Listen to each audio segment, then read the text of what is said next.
Good evening viewers. मैं आपका मेज़बान दीप सिंह, ऑनर मेंबर और नेशनल काउंसिल मेंबर आम आदमी पार्टी जम्मू से। प्रोग्राम आज की बात में है। आज भी दो खबरों पर बात होगी। दोनों खबरें हमारे एलजी मनोज सिन्हा साहब के रिलेटेड हैं। तो पहली खबर में ये है कि all vacancies in government departments till date will be filled up in 6 to 8 months LG.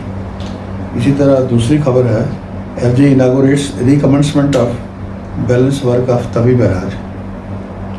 तो यहाँ तक पहली खबर का ताल्लुक है। हमारा मानना ये है कि 6 से 8 महीने में क्यों, 3 से 4 महीने में क्यों नहीं सारी जो जॉब्स हैं वो फिलअप क्यों नहीं की जा सकती, ये बताना होगा। क्या ये हमारी एलजी साहब की एडमिनिस्ट्रेटिव मशीनरी बीमार है क्या, या कोई भाजपा की इलेक्शन स्ट्रेटजी को पूरा करने के लिए, मदद करने के लिए एलजी साहब इसको इतना लंबा खींच रहे हैं? कुछ तो बात है। तो ये लंबी जो डिलेड प्रोसेस है ये कंक्लूड जितना जल्दी हो सके होना चाहिए। 3-4 महीने में ये हो जाना चाहिए। अदरवाइज़ जो पहले से मायूसी हमारे यूथ में छाई हुई है ये दिन ब दिन उन पर भारी पड़ रही है। तो एलजी सिन्हा साहब ने साथ में एश्योरेंस दी है for no return of job रेक्टेयर्स।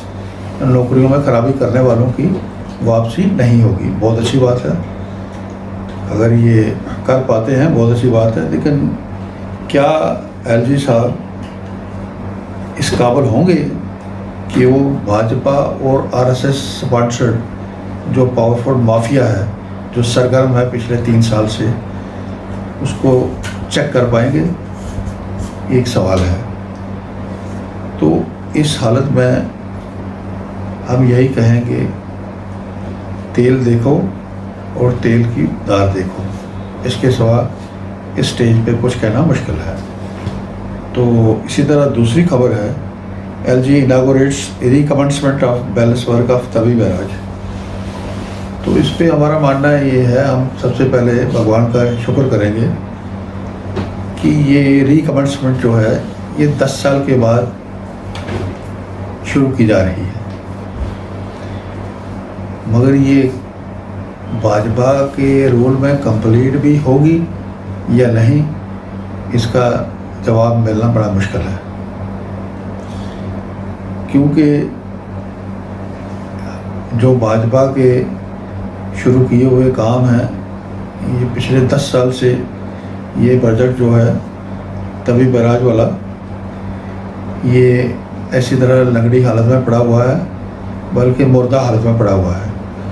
तो इसकी कंप्लीशन कैसे होगी, बहुत से शक शबात हैं इसके ऊपर। तो इसका इसलिए भी है कि ये इस प्रोजेक्ट की, इस ब्यूटिफिकेशन प्रोजेक्ट की जो वाइबिलिटी है उस पर बुरी तरह से कंप्रोमाइज़ किए गए हैं हमारे भाजपाइयों की तरफ से, कांग्रेसियों की तरफ से, एनसी वालों की तरफ से, पीडीपी वालों की तरफ से।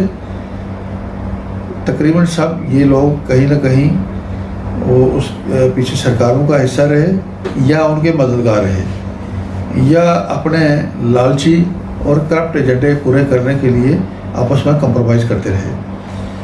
तो इन्होंने ये जो बैराज वाला साइड था, आपको सबको पता होगा, ये बाऊ फोर्ड के नीचे हर की पौड़ी है, तभी के किनारा, उस जगह बनना था। वहाँ से कांग्रेस के एक मिनिस्टर थे उन दिनों, ताज मोइनुद्दीन, उन्होंने अपना इन्फ्लुएंस करा के अपनी प्रॉपर्टी को बेनिफिट देने के लिए भगवती नगर के पास शिफ्ट कराया। वहाँ जो बैराज के पिलर बनाए गए किसी चोर किस्म की कंपनी को दिए गए। वो पिलर जो हैं वो डिफंक्ट हैं, उनमें वो काम के बिल्कुल नहीं है, उनमें कई किस्म के टेक्निकल फॉल्ट आ चुका है। जो उसको बॉम्बे बेस्ड कंपनी थी जिसको काम दिया गया था, उसकी पेमेंट 2.5-3 करोड़ रोकी गई थी, जिसने बाद में कोर्ट से ऑर्डर करवा के वो पैसे भी अपने ले गए। वो पिलर आपने देखा होगा भगवती नगर के ब्रिज से जब वो क्रॉस करते हैं सामने वो 10 साल से खंडर पड़े हुए हैं। उन खंडरों का क्या इलाज होगा ये आने वाला वक्त बताएगा। तो इसके अलावा जो दूसरा जो बड़ा फॉल्ट है इस प्रोजेक्ट में, जो नीचे शिफ्ट करने से तभी शहर का जो गंदे नालों वाला पानी वो सारा तभी पुल के आसपास तभी में फेंका गया है। उसका आउटलेट कहीं है नहीं, उसका डिस्पोजल कहीं है नहीं, वो तभी में फेंका गया है। अगर जब भगवती नगर के पास बैराज बनेगा तो किस तरह से ये गंदा पानी उसमें झील उस पॉन्ड में स्टोर होगा, वो क्या शक्ल देगा उस पॉन्ड को, ये सोच के आदमी को हैरानी होती है। तो हमारे मरहूम चीफ मिनिस्टर थे मुफ्ती मोहम्मद सईद साहब, उन्होंने चीफ मिनिस्टर बनते ही जब उनके नोटिस में लाया गया, उन्होंने जम्मू के भाजपाइयों को बुला के कहा कि तुम लोगों की अकल क्या घास चरने गई है।